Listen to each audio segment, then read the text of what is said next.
ETF index mutual funds నేర్చుకుని stock మార్కెట్లో రాణించాలనుకుంటున్నారా? వెంటనే ఈ నెంబర్కి కాల్ చేయండి. దాదాపు 50 లక్షల మంది స్టూడెంట్స్ వెళ్ళి చదువుతున్నారు. ఎందుకని అంటే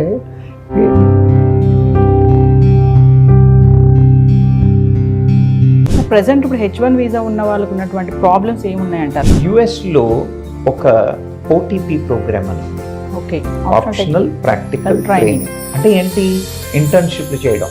దాదాపు మీకు 12 నెలల టైం ఇస్తారు H1B రావడానికి.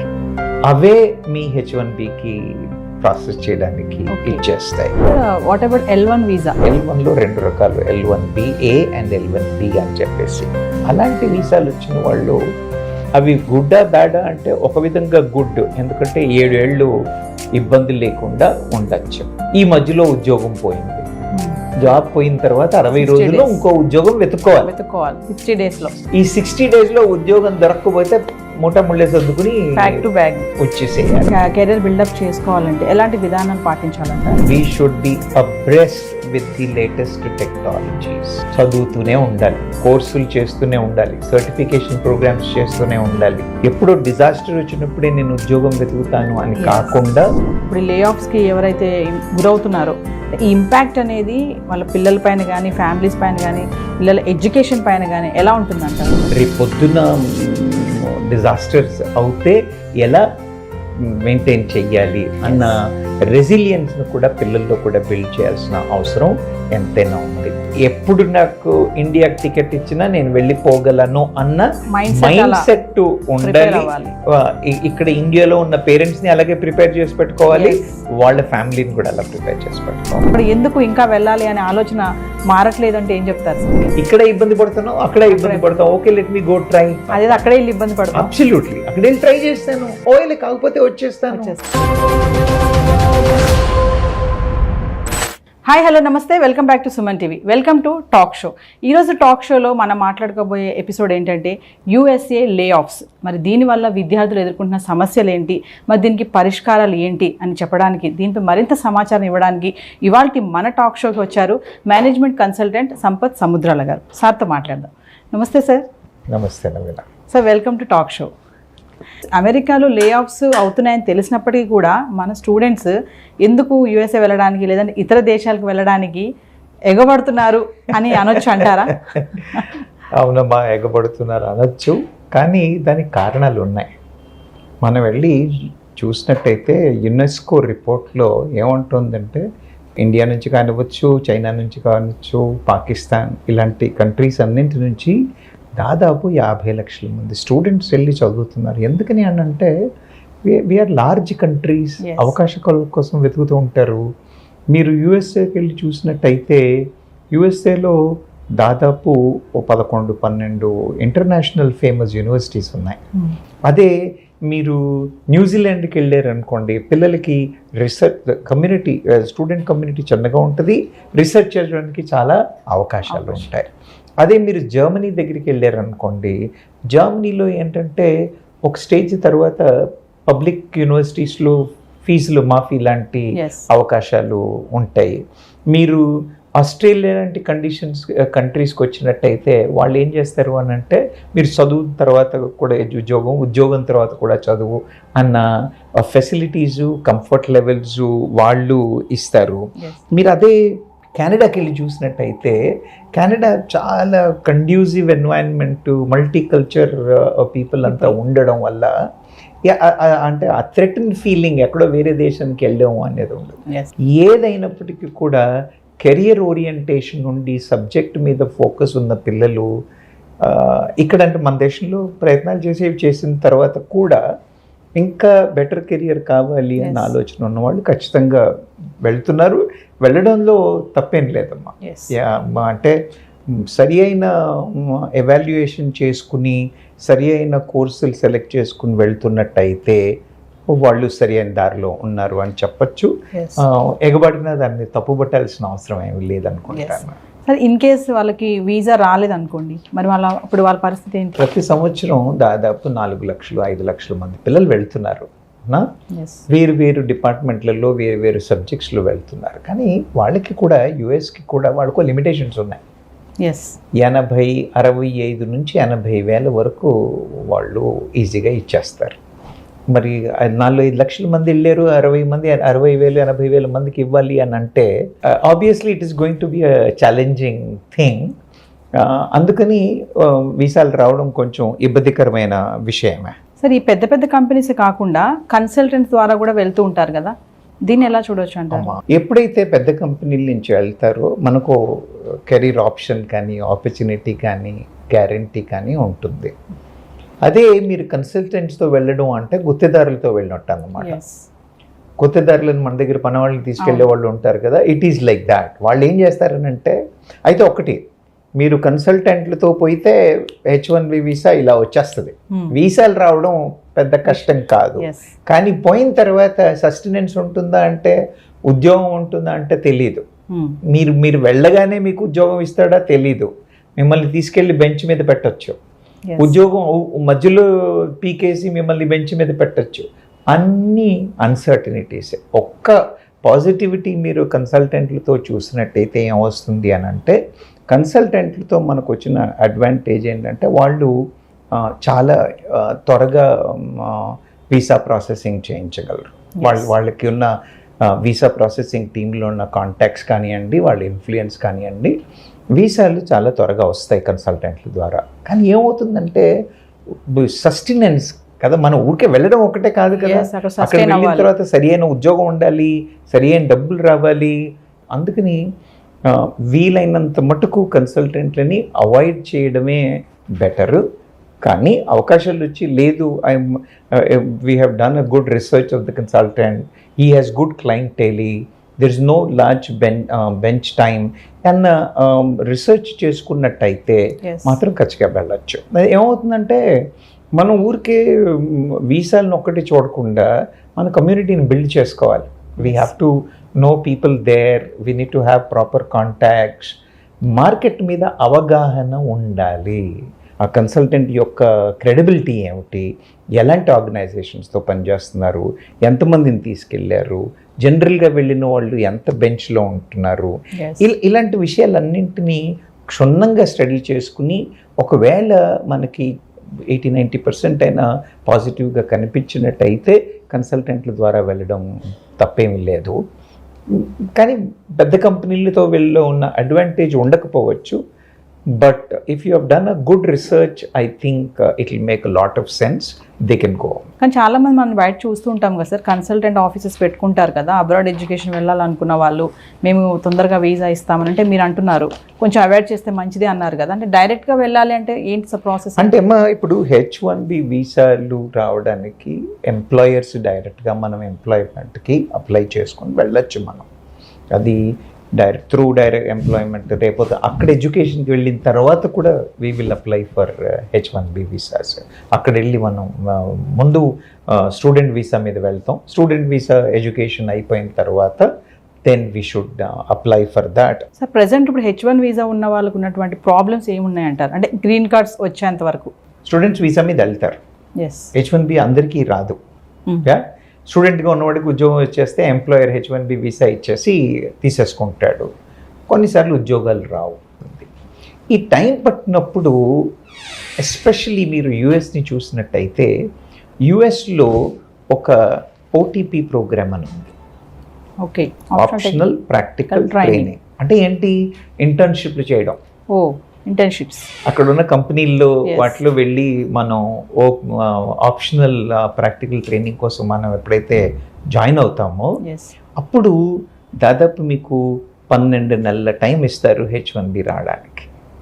ఆ తర్వాత ఏవైతే ఇన్స్టిట్యూట్స్ మీకు OPT ఇచ్చాయో అవే మీ H1Bకి ప్రాసెస్ చేయడానికి ఇచ్చేస్తాయి. తర్వాత it gets extended to 24 months. Especially ఇప్పుడు మన వాళ్ళు పోయేవాళ్ళంతా ఎవరు వెళ్తారు? అయితే డాక్టర్స్, లేకపోతే engineering students, science and technology students, అందరూ స్టెమ్ పర్వ్యూలో ఉన్న వాళ్ళే వెళ్తున్నారు.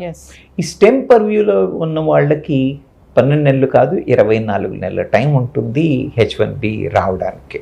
సో మనం స్వతహాగా ప్యారలల్గా ట్రై చేస్తూ కంపెనీ కూడా ట్రై చేసినట్టయితే మనకి H1Bకి పెద్ద ఇష్యూ లేకుండా ఇది అవుతుంది.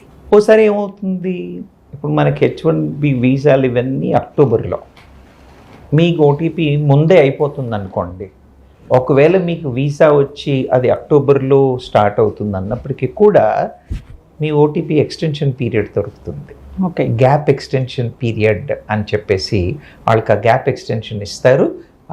H1B వచ్చే వరకు దాని మీద కూడా ఉండడానికి అవకాశాలు. Sir what about L1 visa?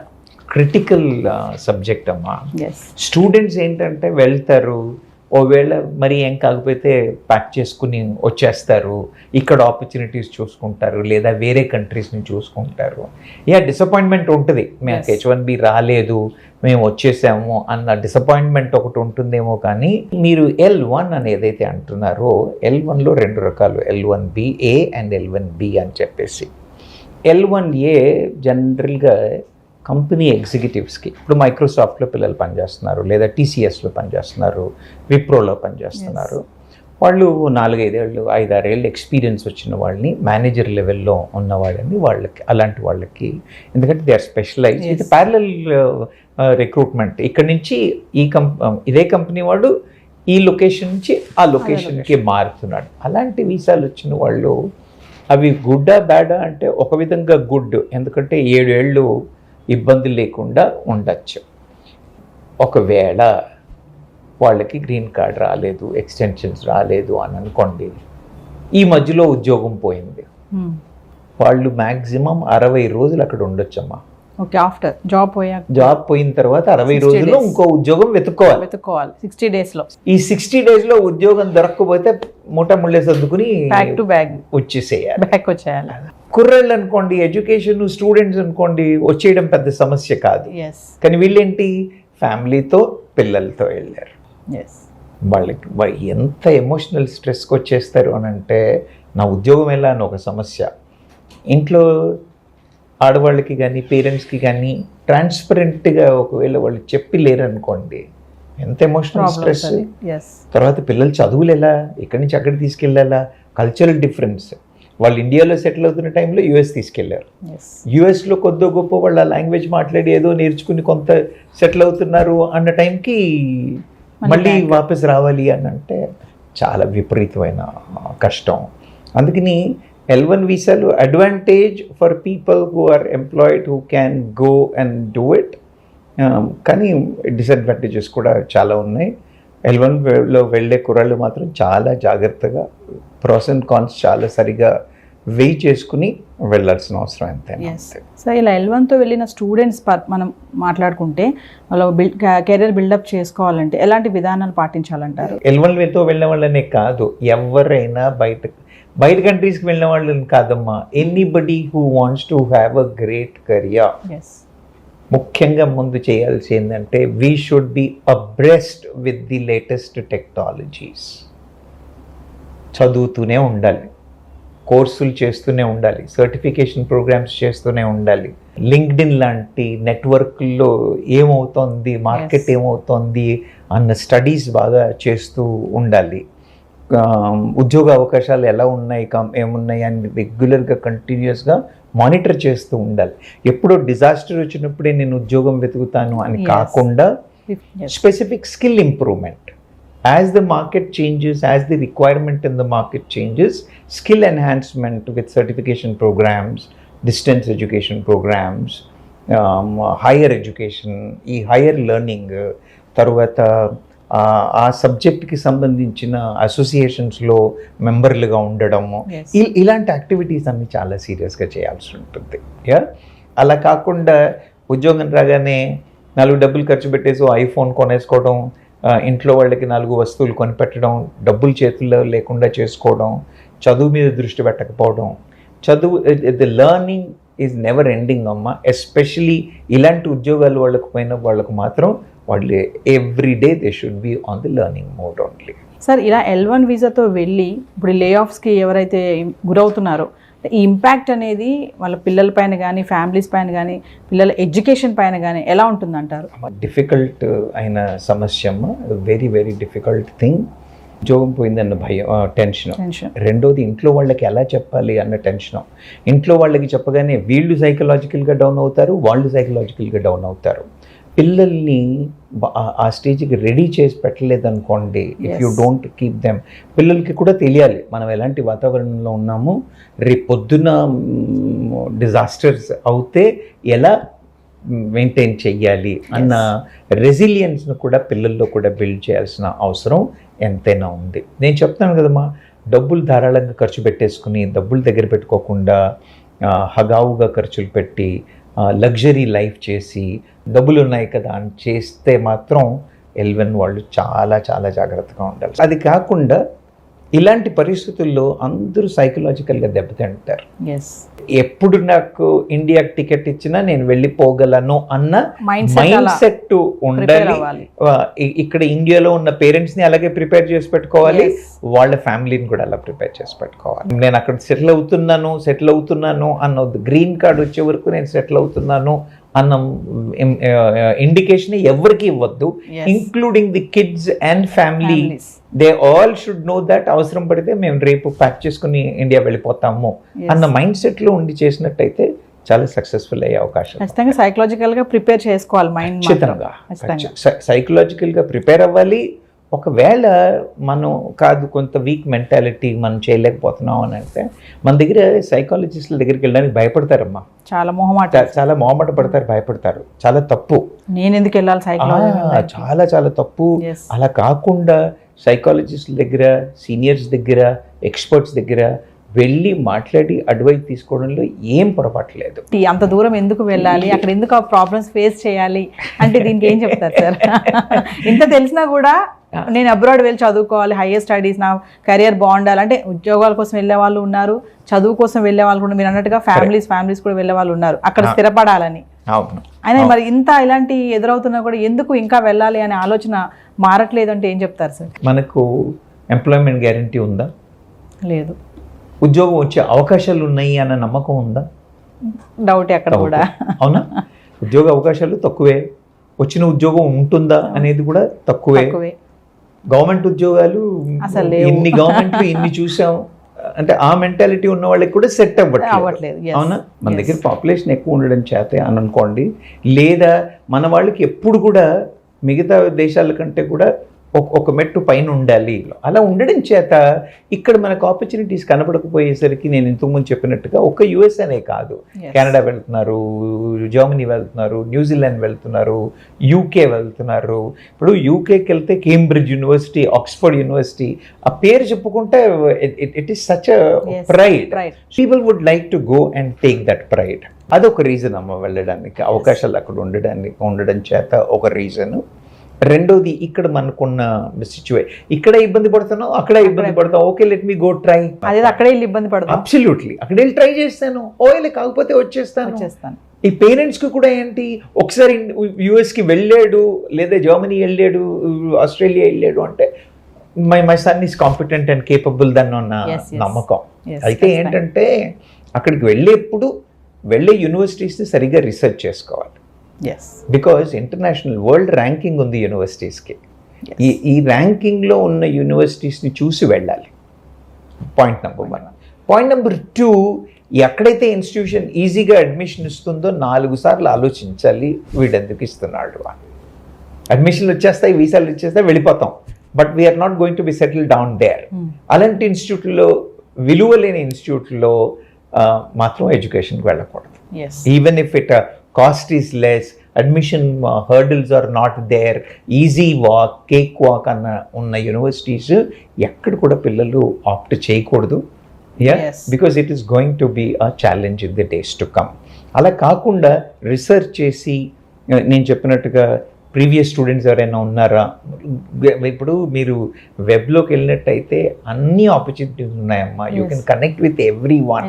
పిల్లలు కూడా నోట్స్ పెడుతూ ఉంటారు, that lot of information available. ఈ రీసెర్చ్ సరిగ్గా చేసి వెళ్ళినట్టయితే వెళ్ళడం తప్పేం లేదు. ఇప్పుడు మనం అందరం ఊళ్ళ నుంచి హైదరాబాద్లో వచ్చి సెటిల్ అయ్యాం, అవునా? ఇక్కడ నుంచి పిల్లలు అక్కడికి వెళ్తున్నారు. అంటే మైండ్ స్ట్రాంగ్గా లేకపోవడం వల్ల ఇలాంటి సమస్యలు ఎదురైనప్పుడు ఇబ్బంది పడుతున్నారంటే ఏం చెప్తారు? అమ్మా, ఇది నేను చెప్తున్నాను కదా, ఈ మొహమాటం అన్న పాయింట్ మీద ఉన్న ఫ్యామిలీస్ ఖచ్చితంగా ఇబ్బంది పడుతున్నారు. అక్కడికి వెళ్ళిన తర్వాత there are people who have explored various opportunities and are successful with the situations unnar kani there are few people who have not done it ila emotional disturbance lo Yes. challenge lo unnaru భారత ప్రభుత్వం కూడా చాలా emotional support చేయడానికి try చేస్తుంది, కొందరికి financial aid చేయడానికి కూడా try చేస్తుంది, ఎంబసీ కూడా చాలా సపోర్ట్ చేస్తున్నాం. Yes. మన వాళ్ళు వెళ్ళి తీసుకోవాలి, they need to take that. కానీ one advice what I give to everyone, if it is required మొహమాటం లేకుండా అడ్వైస్కి వెళ్ళాలి, అడ్వైజ్ తీసుకోవాలి. Yes. Yeah, so we need to get that positive thing. Yes. Yeah, failing is what you call every step towards the success antar Yes. kada. Yeah, so people should not feel bad about anything like that. Yeah, it's a part of life అని అనుకుని ముందుకెళ్ళినట్టయితే ఖచ్చితంగా success అవుతారు. Finally అంటే ఇలాంటి సమస్యలు రాకూడదు, in case వచ్చాయి అనుకోండి మనం ఎదుర్కోవాలి, దానికి ఎదురుగా నిలబడాలి అంటే మీరు ఇచ్చేటటువంటి టిప్స్ కానీ సజెషన్స్ ఏమైనా ఉన్నాయా? అంటే నేను మీకు ముందు ఒకే మాట చెప్పాను, నేను అమ్మ నేను నా రిటర్న్ టికెట్ కొనుక్కున్నాను అని చెప్పి వెళ్ళాలి. వెళ్ళేటప్పుడే ఓకే నేను ఎప్పుడు వస్తానో నాకు తెలియదు, నా రిటర్న్ టికెట్ నా బ్యాగ్లో ఉంది, I can fly any time అన్న ఉద్దేశం ఫ్యామిలీకి చెప్పాలి, తనకి ఆ అవగాహన ఉండాలి. ఇది పాయింట్ నెంబర్ 1. పాయింట్ నెంబర్ 2, ఉద్యోగం వచ్చింది కదా అని సెటిల్ అయిపోకుండా H1B వచ్చేస్తుంది నేను ఇది చేసేస్తాను అన్న అవగాహనలో కాకుండా ముందు ఎడ్యుకేషన్ సరిగ్గా చేసి క్యాంపస్లో సెలెక్షన్ అయ్యే ఆపర్చునిటీస్ చూసుకోవాలి, లేదా ఓపీటీ ఆపర్చునిటీస్ చూసుకోవాలి. ఇలా ఎప్పుడు అజైల్గా ఉండి దృష్టి ఎప్పుడు మన కెరియర్ మీద అని పెట్టుకుని ఉన్నట్టయితే ఏం ఇబ్బందులు రావు. ఇబ్బందులు వచ్చినప్పటికి కూడా నేను చెప్తున్నాను కదా, నేను ఇండియాకి వెళ్ళడానికి రెడీగా ఉన్నాను అన్న మైండ్ సెట్తో ఉండి ఏదైనా చిన్న ఇబ్బందులు వచ్చినట్టయితే అడ్వైస్ తీసుకుని గైడెన్స్తో పేరెంట్స్ కూడా గైడ్ చేస్తారు.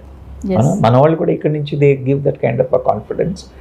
ఆ మాటల్ని పెడిచేవని పెట్టకుండా పద్ధతి ప్రకారంగా ఉంటే మాత్రం ఏం ఇబ్బందులు ఉండవమ్మా, people can flourish. Thank you sir, talk షోకి వచ్చి మంచి ఇన్ఫర్మేషన్ ఇచ్చారు, యూఎస్ లే ఆఫ్స్ వల్ల ఎదుర్కొన్న సమస్యలు మంచి పరిష్కారాలు కూడా చెప్పారు. Thank you so much. నమస్తే సార్. చెప్పారు కదా చాలా టిప్స్ అండ్ సజెషన్స్ కూడా చెప్పారు. ఖచ్చితంగా వెళ్ళేటప్పుడు మనము రిటర్న్ టికెట్ అనేది బ్యాగ్లోనే పెట్టుకోవాలి, అంటే ఎప్పుడు మనం తిరిగి వస్తామనేది మైండ్ సెట్ అనేది అలా ప్రిపేర్ అవ్వాలని చెప్తున్నారు. స్ట్రాంగ్ మైండ్ ఉండాలి. మొహమాటం అనేది ఖచ్చితంగా సార్ రెండు మూడు సార్లు చెప్పారు ఈ మాటని.